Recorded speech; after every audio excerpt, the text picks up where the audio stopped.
Welcome to Endures. Today, I am delighted to be joined by Dr. Sarah Stevens, who is the founder of Florentis Health.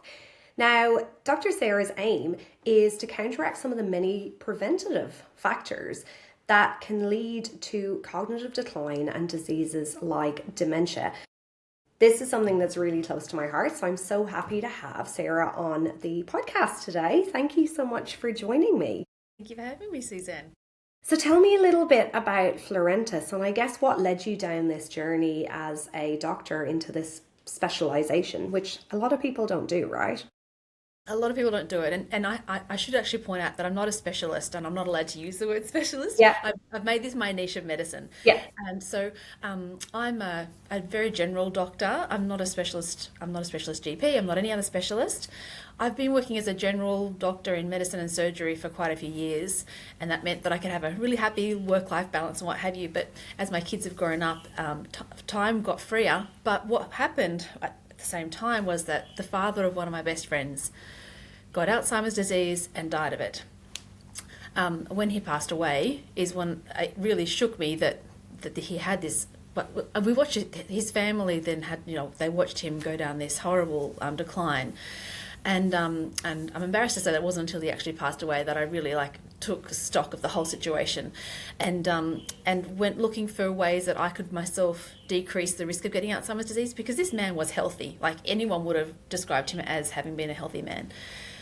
So I went looking around for what people are doing, knowing full well that in mainstream medicine there was no cure or any real hope. Honestly, no, there's no pill that's about to be released that's going to cure everyone of Alzheimer's disease at all. So I found a method that had been shown in clinical trials to help people improving cognitive function, even if they had a diagnosis of early Alzheimer's disease. And all the drug trials are on early Alzheimer's disease as well, I should stress. And this book just convinced me down to the science of it so profoundly that it really should work, and indeed in this person's trial and in his trial it worked. In other research groups with completely separate groups of people, the results could be reproduced. Anywho, I had to reread that book thinking about how I would deliver this protocol, this approach from the point of view of a doctor. It just the pennies sort of slowly fell into place. I really need to be doing this program, delivering it to people in Australia, because it was developed by someone in the US, a US neurologist, Dr. Dale Bredesen. He'd been studying Alzheimer's disease for decades and decades, so he didn't just walk into the space. He's been looking for a pill to prevent, halt, or reverse Alzheimer's disease for decades, and he just remodeled, just thought outside the box. How do we approach this disease for which so far nothing's been really successful? And so he turned around, he looked again at the model of the disease and then treated it from a different point of view. There's so many things that stand out to me there. So first of all, this thing of, we're looking for that magic pill. I read quite a while ago about the difference in the cost of research and marketing a drug that might, and we have not obviously discovered them yet, help to prevent things like dementia versus the cost of a drug for, say, heart disease. And the difference is just off the charts. And even getting it through, clinical trials and so on, it was becoming so expensive that it's almost not viable for the pharmaceutical companies. Do you have any data on that? I guess that might give people an indication of how big the problem is that we're dealing with and how we can't just wait for that magic drug to come through. There's no magic drug on the horizon. There's a new class of drugs that have been approved in Australia, but they don't halt the disease and they don't reverse the disease. They marginally slow the disease, and the subgroup of people for whom they're suitable is really quite specific as well. So this is not something we should use as a fallback at all. It's the number one cause of death in Australia at the moment, and it's been the number one cause of death in women in Australia for 11 years. Wow. There are nearly 500,000 Australians living with dementia at the moment. The problem is huge. Yeah.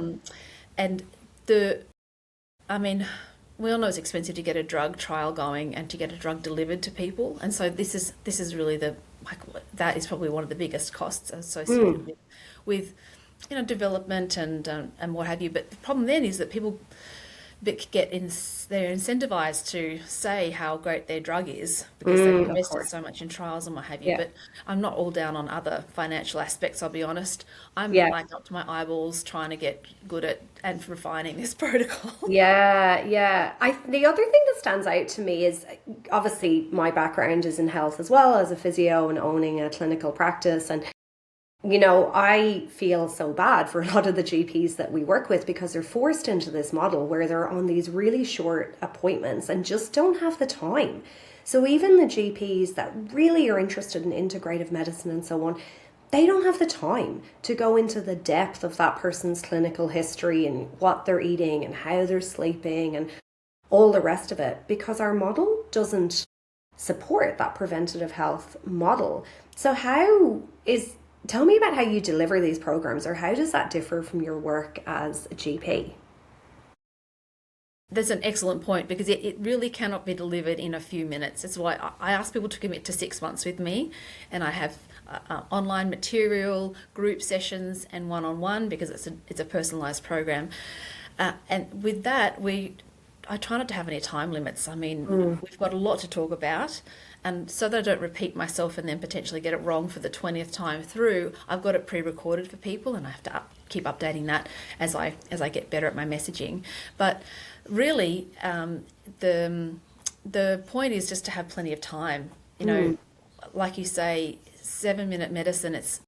I know a lot of GPs just feel completely trapped by that. No one goes into med school hoping that they're going to just spend 5 minutes with somebody to try and fix them and give them a prescription. Like, Yeah. no one wants to practice medicine like that. I feel quite confident saying so. Yeah. Yeah, I too. I feel for GPs that are forced to treat like that because that's it. I mean, I know that GPs are trapped between government regulations to do with MBS item numbers and it's not my area to say exactly, but I know that they're in a really awkward situation. Yeah, so I've tried to make it so that I have long appointment times and that I'm available to answer questions because people won't think of it right there and then either. A question, they'll have to come back to you with a question later. And something I see, so first of all, I think a 6-month program is a really good length of time because it actually allows that time for people to go away and try things and maybe come back with, as you say, questions. But also having that recorded data that they can go back to. Like, we know the research on how much people retain of things, and if they're just listening, they're at the bottom level of the ladder, and maybe if they write it down or they start to implement something, they kind of move up a level. But something that I see when we just overload people with information, if we have a one-off consult, is they kind of hit that peak of where they've taken in the information, and then it's almost like when they get more on top of it, they go, okay, it's too much now, and give up on all of it. How overwhelming do you feel the process is maybe for people who might be concerned about cognitive decline or dementia, and I guess how do you support that? The overwhelm piece is so important, and that's early on in me delivering this program. I was super guilty of overwhelming people, so I have to pace myself because I know I've got to let people give them time to catch up, and I give people stepping stones. I mean, even if our goal is 5 gold stars up here, any little step in the right direction is beneficial because I think the worst thing would be for people to say, oh, I can't do that gold star version, so I won't do anything. Yeah. That breaks my heart. Yeah. It's where some coaching skills come in handy, so I collaborate with coaches on this because I'm not trained as a coach. Yeah. And it's a very delicate part of working with people. I'm constantly trying to improve my skills, but I'm not trained as a coach. But certainly, I know just from personal experience, it's easier to sort of have an all or nothing mentality. But little changes are seriously so much better. It's like that analogy of just a small course direction at the beginning of a flight, changes your destination entirely. Yeah. So just a small change, even if it's not, like I said, the absolute best, if we're heading in the right direction, then we're doing the right thing. For people, I guess, to emotionally resonate with something as well, right? Like, we all know that we could eat better, or we could maybe drink more water, or we could go to sleep earlier, but we have to find a way to tie it into something that actually matters to us. What are the common reasons that you, or I guess emotional drivers that you see people coming to work with you? Is there strong family histories, or what are the types of things that drive them to seek this proactive, preventative model of care? There are a few things, and you're right, it's a family history is a big one. This disease is so common that almost everyone knows someone who's had Alzheimer's disease, but so many people also have watched their parents or someone close to them like genetically decline, and it's really scary, especially then if people then if they feel brain fog, or these they see themselves like making mistakes with their brain. It can be quite alarming, and I mean they should be taken as little litmus tests or little moments in time to be okay, so my brain isn't working that well that week, or just like a pulse, right? So to take it as a signal that we need to then do some work on it. But the other, then taking all those 2 points together of a family history and maybe experiencing some brain changes, there are a lot of proactive people out there who do a genetic test themselves. Like there's a high risk gene associated with Alzheimer's disease. It's not a be all and end all. It's a risk gene. And so people have certainly sought me out when they found out they have one or two copies of this gene. So they're the Is that three the big ApoE? things. ApoE, that's right. Yeah.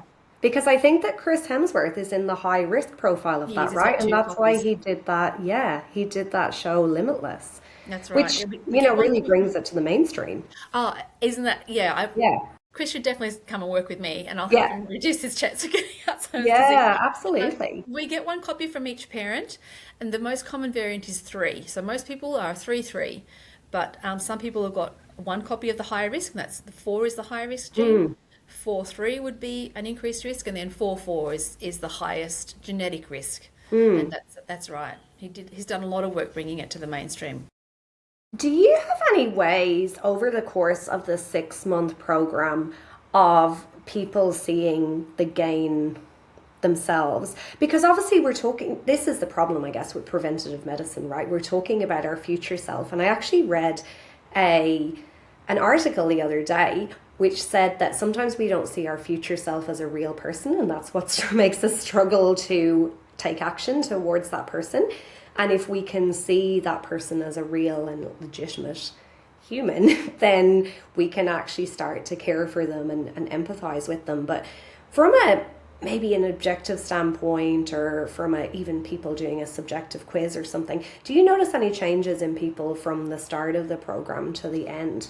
Yeah, definitely. Because I do some really specific cognitive testing during for my program. I test people as early as on as possible when they join with me, and I aim for that score to improve by 10 points, which is the significant difference in it, in that test.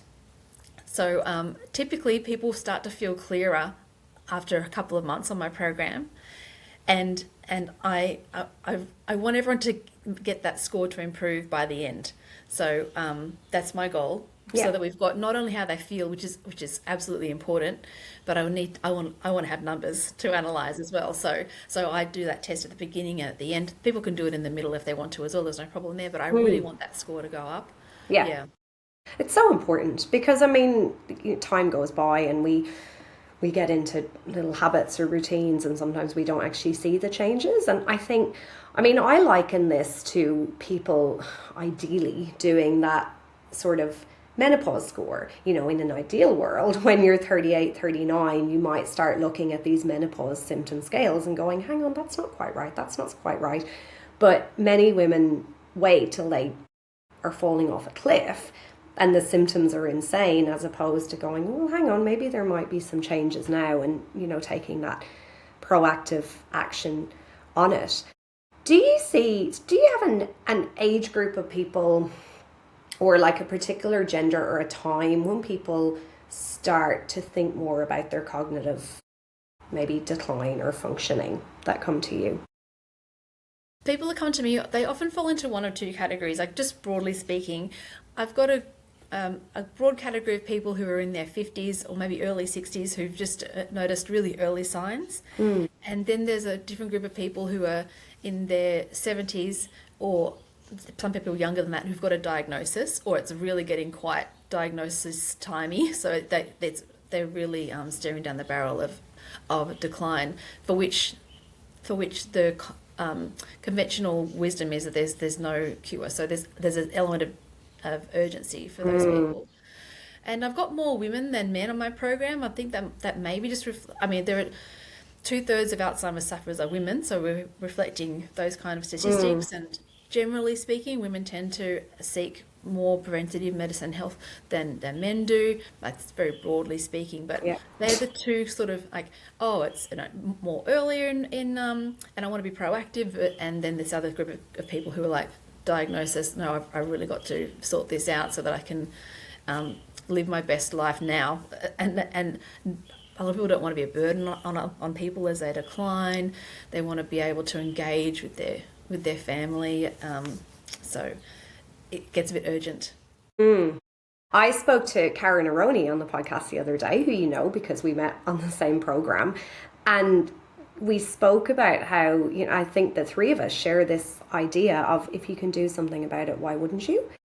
And I think it bears saying again, the idea that the average age that we get a chronic condition is our early 60s, but our average age of death is our, now probably 81 or something, is it? So you're talking about nearly 20 years that you're living with this burden of disease where, ideally you've worked really hard and you want to enjoy your retirement, or you want to enjoy time with your family, and I think my aims are so high for what I want to be doing in my 60s, 70s, 80s. Like, I look at people that do ultra runs that I was running the other day with a friend who was 67 and he was smashing me on a run. Or, Margaret River Ultra, there was a man in his 70s who said, oh yeah, I just took up trail running 2 years ago, so I thought I'd do the 80K.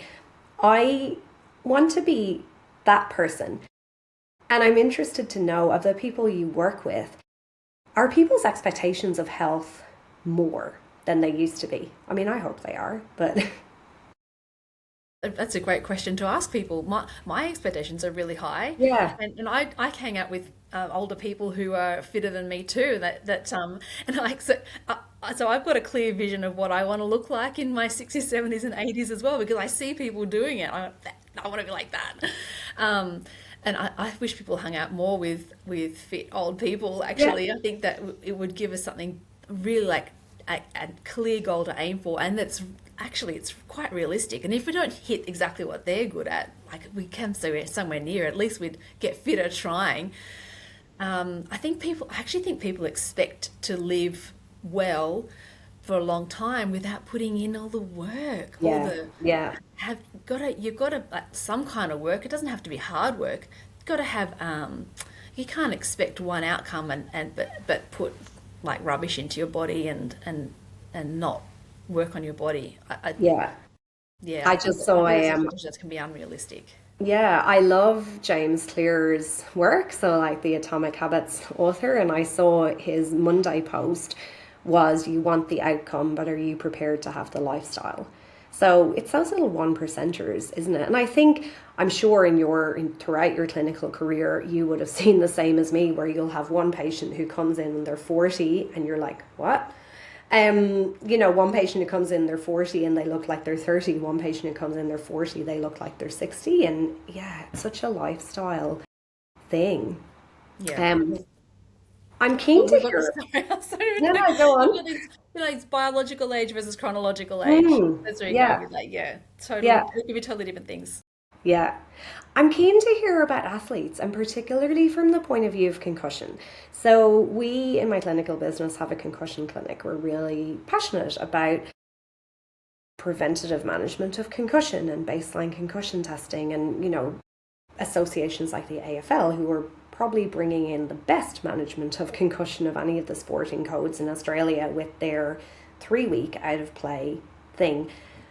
Are you getting people coming to you, because you should be, that have had multiple concussions, or is this a group? It seems like people in the conversations I'm having are aware of that dementia risk, that cognitive function risk, but is that what you're seeing in your work, or is that something we really need to continue to beat the drum on? I think we ought to continue beating the drum. Like it's out there a little bit. I've had some people with traumatic brain injury ask me if this could be helpful at all for them, Mm. and in the course of me just talking about this work, I've spoken to some people in the NRL who've, I mean, in short, I come across it every so often, and certainly brain trauma, even like the non-concussive head traumas, the little ones like heading the ball in soccer, Mm. these little things are really not advised for the brain. It was Dr. Bredesen, whose protocol I implement, he's broken down Alzheimer's disease into these sort of subtypes, and one of them is traumatic. And so it really doesn't emphasize, okay, it's just one of the stresses that the brain could be potentially exposed to, because that's what I look for, all these root causes, and one of Mm. them is trauma. Unfortunately, that's a history of trauma. I can't turn it around, but we can do everything else for the brain to nurture it. But I don't have that many people coming to me saying, "Oh, I've had a career in boxing and now I'm really worried about Mm. my brain." I haven't seen Mm. that yet, but Mhm. it's just a matter of getting it out there. I'm super interested to hear about your traumatic brain clinic. But Yeah, yeah. And I mean, I had a history of a traumatic brain injury as well, and through not even having lost consciousness, but when I multiple fractures in my jaw, and then I look back having done the concussion training, you fracture your jaw, so you live on Sustagen, which is full of sugar, and then that's not great for your inflammation. And then you think, well, why do I have these ongoing symptoms? So, can you talk to the pillars that you address through the Brederson protocol? we look for root causes first of all, and they can be things like the categories could be inflammation, um, glucose metabolism, methylation, detoxification, and then we have to give the brain really the best environment possible so that it can rectify those problems that we've identified, but also build the brain up again, reinforce pathways that are there, build new pathways, encourage new brain cells to grow. So we make sure that people have got we aim for optimal nutrition, exercise, sleep, stress optimization, brain training, detoxification, and then supplements. So we've got these 7 categories. And in supplements, I wedge in like aiming for the best numbers on blood tests, not just the normal numbers. And you're doing the pre and post bloods. Course, yeah, Yeah, in the yeah, middle, yeah. and and and we also wedge in a lot of Ayurvedic medicine as well. So, um, this is a branch of medicine that's been studied for hundreds of years. Extracts from plants and what have you, lion's mane, curcumin, Mm. ginkgo, and so we can pop some of those in there as well because we know that they help the brain to do all those things like Mm. reinforce pathways and wake it up a bit. Mm. I just love this so much. I'm going to tell everybody about this program, and obviously I'll share the links in the show notes. So I'd love to finish today with the question that I ask everybody, which is, if there was no barriers, what's the legacy that you'd like to leave? I would like to see Australia's Alzheimer's disease numbers take a turn from like towards the better. They just keep getting worse and worse, Suzanne. It's absolutely heartbreaking, And we have an aging population. right? So I Well, think if we could age well and healthy, and so I'd like to change our dementia statistics. I'd like to be a big part of that. mm. Well, thank you so much for joining me today and sharing these really important messages. Thank you Uh, for having me Again, so much. checking out the show notes, if you would like to check out Dr. Sarah on Florentis Health, you will be able to connect with her there. Thank you for having me.